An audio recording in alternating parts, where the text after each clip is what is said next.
வணக்கம், என் பேர் Gokul. Azimuth business on wheels ஈரோட்டிலிருந்து. நீங்கள் பார்த்துட்டு இருக்கிற வண்டி ஒரு 7 அடி டாடா ஏஸ் வண்டி. இதை நம்ம ஒரு ஆந்திர பிரதேஷில் ஒரு கஸ்டமருக்காக நம்ம இட்லி தோசை செஞ்சு கொடுக்கறதுக்காக பில்ட் பண்ணியிருக்கோம். இது கம்ப்ளீட்டாக லோகோ டிசைன்லேருந்து மேலே இருக்க சைனேஜ் போர்ட், வெளியே விலைன் பிராண்டிங் பண்ணி கொடுத்துருக்கோம் டிசைன் பண்ணி.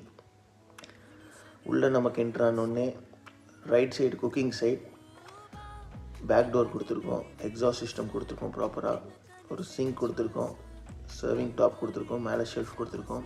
இது பெயின் மேரி கொடுத்துருக்கோம், சட்னி பேன்ஸ் கொடுத்துருக்கோம். 3 அடி தோசை தவா இருக்குது இதில். இது இட்லி பாக்ஸ் 9 பிளேட் இருக்கிறது. இதில் 3 வகையான நார்மல் இட்லிஸ், தட்டு இட்லி, மினி இட்லி 3மே கொடுத்துருக்கோம் காம்பினேஷனில். உங்களுக்கு இந்த மாதிரி எதாவது ரெக்குயர்மெண்ட்ஸ்னால் கால் பண்ணுங்கள் கீழே இருக்க நம்பருக்கு. தேங்க்யூ.